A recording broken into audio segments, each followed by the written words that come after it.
ये मेरे शिव का कार्य है।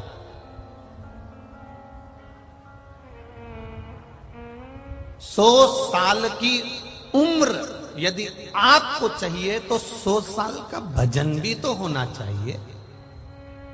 अब 100 साल का एक सहज सी बात है, आप किसी के मिलने के लिए जाओ और उसको सिर पे रख के पल्लू और पांव पड़ो और वो तुमको आशीर्वाद दे 40 साल जियो।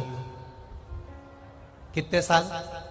बोलो बोलो जम के, जब बोलो 40 साल जियो, तुम्हें अच्छा लगेगा कि बुरा लगेगा? अरे जम के बोलो जरा, बुरा लगेगा ना। तुम्हें आशीर्वाद कौन सा चाहिए? जम के बोलो जरा, 100 साल जियो। तो जैसे ही उसने बोला 100 साल जियो, तुम इतनी खुश हो जाओगे कि मुझे आशीर्वाद मिल गया 100 साल जीने का।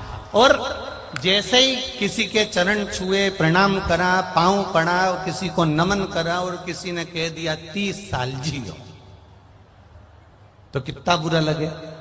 मतलब आशीर्वाद तुमको चाहिए पूरा पूरा कि मैं 100 साल जीऊं, तो फिर भजन भी तो चाहिए कि तू 100 साल भगवान का भजन करती रहे और ऐसी की ऐसी रहे, शिव की भक्ति में डूबी रहे। ऐसा स्मरण हमारे भीतर भी तो होना चाहिए। उम्र चाहिए 100 साल की। कोई अगर अगर कहीं का आशीर्वाद में इतना भी कह देना 1 साल कम करके, मात्र 1 साल कम करके तुमने धोख लगाई, प्रणाम करा, नमन करा और किसी ने आशीर्वाद दे दिया 99 साल जियो, तो भी तुमको बुरा लगेगा। अब 1 साल ही कम करा है ना उसने तो, पर तुम्हें बुरा लगेगा, निश्चित है बुरा लगेगा। कोई 98 साल भी बोल देगा ना तो बुरा लगेगा। तुम्हें कितनी चाहिए कि 100 साल जियो, ये आशीर्वाद होना चाहिए। उसी तरह तुम्हारे भीतर ये भजन होना चाहिए कि मैं महादेव के मंदिर में अगर 100 साल जिंदा हूं तो मेरे महादेव इन पांव को, इस शरीर को ऐसा बनाकर रखना कि 100 साल तक तेरे पर जल चढ़ाती रहूं। इतना मेरा शरीर अच्छा बनाकर।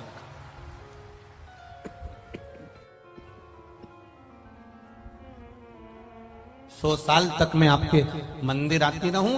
100 साल की अगर मेरी उम्र है, 70 साल की अगर मेरी उम्र है, 80 साल की मेरी उम्र है, 90 साल की अगर मेरी उम्र है, 100 साल अगर मेरी उम्र है, तो तेरे मंदिर में आकर मैं तेरा भजन करती रहूं, तेरे मंदिर में आकर मैं जल चढ़ाती रहूं, तेरे मंदिर में आकर मैं तेरा गुणगान करती रहूं, तेरे मंदिर में आकर मैं हमेशा भगवत कीर्तन करती रहूं। ऐसा शरीर बनाकर रखना मेरे महादेव। इस शरीर को कहीं हॉस्पिटल में ले जाकर या पलंग पर इसको पटक मत देना, क्योंकि आज के जमाने में दुनिया के लोग तुम्हारी बीमारी में पैसा खर्च कर देंगे। आज के जमाने में दुनिया के लोग तुम्हें हॉस्पिटल में ले जाकर जमा कर देंगे। आज के जमाने में दुनिया के लोग तुम्हारे लिए सब कुछ कर देंगे, पर तुम्हारे कष्ट को तुम्हें अकेले को भोगना पड़ेगा। इसलिए पलंग पर मत पटकना, तेरी शरण में पटकना। इतनी कृपा बना। अंत समय प्रभु आना पड़ेगा, वचन दिया तो निभाना पड़ेगा। आए ना आए प्रभु कुटुंब कबीला, अंत समय प्रभु आना पड़ेगा। ओ वचन दिया तो निभाना पड़ेगा, ओ अंत समय प्रभु आना पड़ेगा। आपकी कृपा से मुझे मिले ये शरीर आपने दिया है तो संभाल भी आपने, कोई दूसरा नहीं संभाल। कहा भगवान देवाधिदेव महादेव, माता उमा तप कर रही है,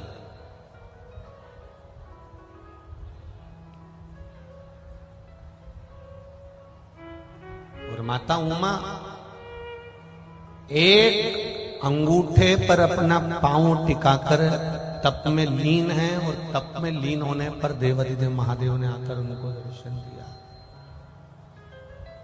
माता उमा को दर्शन दिया,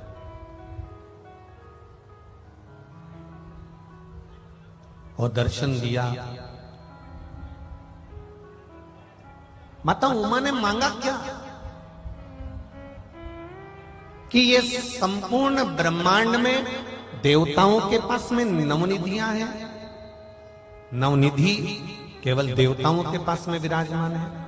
संसार के किसी व्यक्ति के पास में नवनिधि नहीं है। अगर नवनिधि होती तो शायद इनकी जिंदगी में कभी दुख नहीं आता,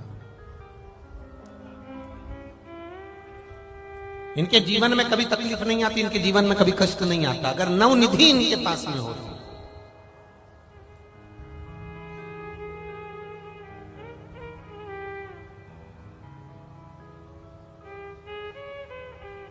एक शमी का पुष्प होता है, करें दर्शन किसी ने? किस किसने देखा है? देखा है आप लोगों ने? हल्का सा नीला कलर उसका होता है, करें दर्शन। शमी का पुष्प, एक शमी का पुष्प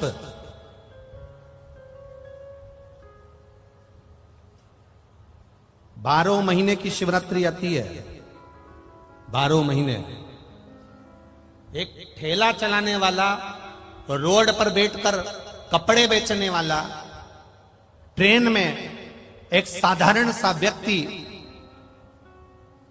जो भिक्षा भी मांग रहा हो, ऐसा साधारण से साधारण व्यक्ति भी अगर शमी के पुष्प को 12 महीने जो शिवरात्रि आती है, उस शिवरात्रि पर बस शाम के समय पर प्रदोष काल में एक शमी का पुष्प यदि समर्पित करना चालू कर दे तो मेरा महादेव उसका हाथ पकड़कर उसकी उन्नति की ओर उसको ग्रहण कर देता, नीचे आ ही नहीं सकता। पंच पुष्पों का व्याख्यान हमारे यहां शिव महापुराण करती है। कितने पुष्प? जम के बोलो जरा ऐसा, पंच पुष्प। एक एक पुष्प की महत्वता आपके जीवन में होना चाहिए। कभी आपने विचार करा होगा कि भगवान कृष्ण जब रुक्मणी जी को लेकर आ रहे थे तो रुक्मणी जी के भाई की 5 चोटी भगवान कृष्ण ने क्यों कर दी? भागवत सुनिए सबने। तो भगवान कृष्ण ने रुक्मणी जी के भाई की रुक्म बाहु की ये 5 चोटियां क्यों कर दी? और आखिर 5 चोटी, गला पकड़ रहा बेटा, उसको देखो जरा।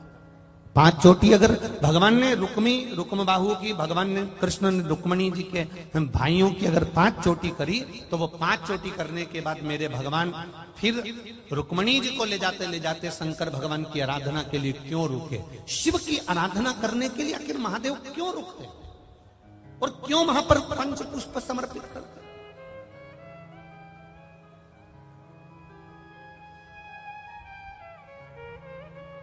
पांच पुष्प ऐसे हैं जो देवादिदेव महादेव को किस समय, किस घड़ी में और किस पल में समर्पित किए जाते हैं, जिससे मानव के जीवन में देवादिदेव महादेव का एक बार दर्शन हो जाए और उसकी करुणा प्राप्त हो जाए।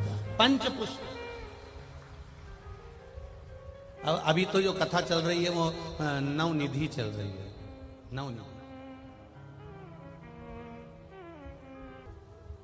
प्रार्थना कर रही हैं देवादिदेव महादेव से, ये नवनिधि संसार के लोगों को क्यों नहीं दे देते?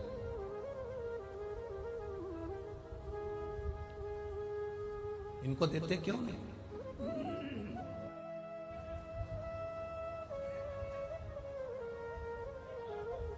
कारण क्या है कि इनको अपने नवनिधि नहीं दी? भगवान शिव ने कल कथा में वर्णन किया था कि विश्वास दृढ़ नहीं हो पाता, इसलिए इनको नवनिधि प्राप्त नहीं हो पाती।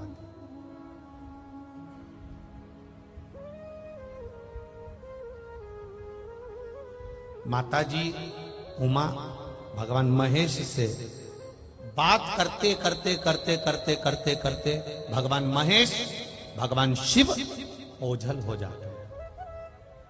उमा माता उनको ढूंढ रही है, माता पार्वती, माँ उमा, माँ सती, माँ कात्यायनी, माँ कुष्मांडा, माँ स्कंदा, माँ उमा के रूप में उनको ढूंढ रही है। पर माँ उनको ढूंढते ढूंढते देवादिदेव महादेव को थक जाती हैं, नहीं मिलती। जब महादेव नहीं मिलते तब माता उमा स्थिर होकर अपने नैनों से जल बहाती रहती हैं, अपने नैनों से अश्रु बहा रही होती हैं, और अश्रु बहाते बहाते बहाते बहाते तभी उसी समय पर श्री तुमरुका जी का आगमन होता। उसी समय पर तुमरुका जी का आगमन हो रहा है। जब तुमरुका जी का आगमन हुआ, तुमरुका जी जब निकल के सम्मुख में आए, घोड़े का मुख लगा है, हाथ में वीणा है, एक हाथ में करताल है, और तुमरुका जी जपते जपते आ रहा है पंचाक्षर मंत्र।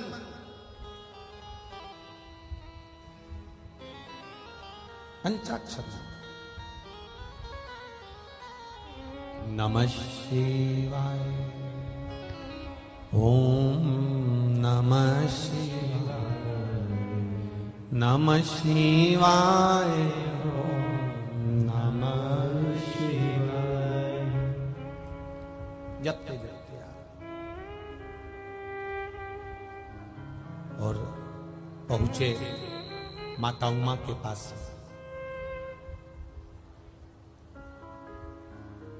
तुमरुका जी ने देखा आज मां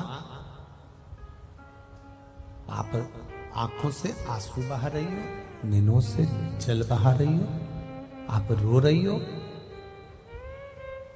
मां, आपके रोने का कारण क्या है? क्यों रो रही हो आप? आपके रोने का कारण क्या है?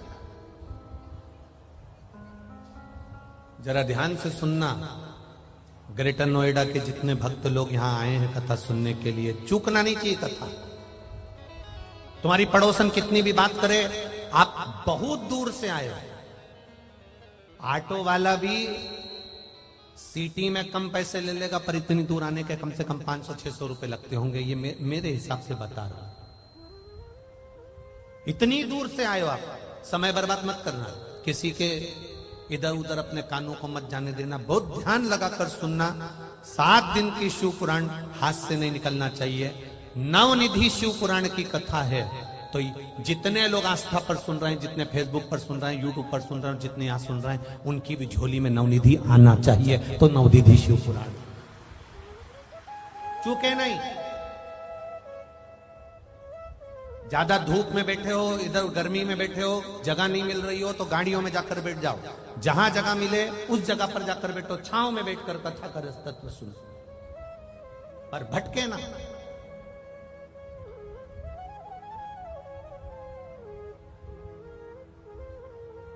क्यों रो रही हो माता उमा? तुम्हारे रोने का कारण क्या है? किस लिए रो रही हो?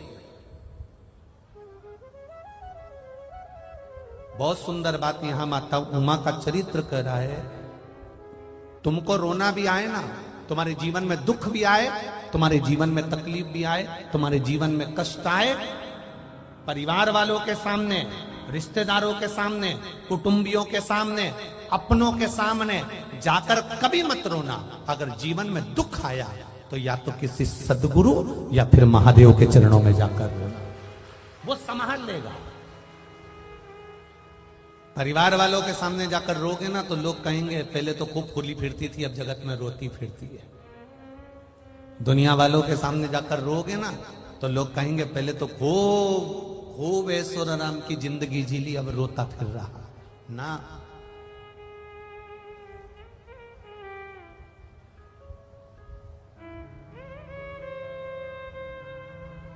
जो जिंदगी भर तुम्हारा पांव खींच खींच के तुमको नीचे लाते हैं, वही एक दिन अर्थी में बांध कर तुम्हें शमशान ले जाते हैं, कोई दूसरा नहीं ले जाने वाला।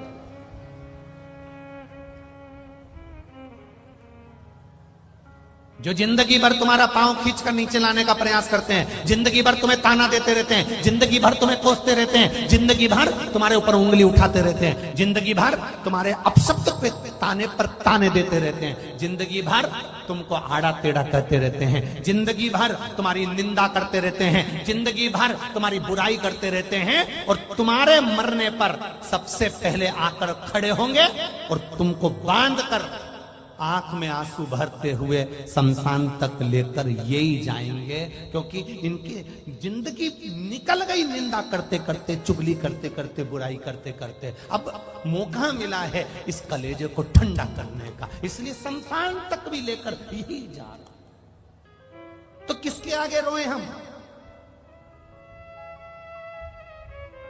किसके आगे रोएंगे?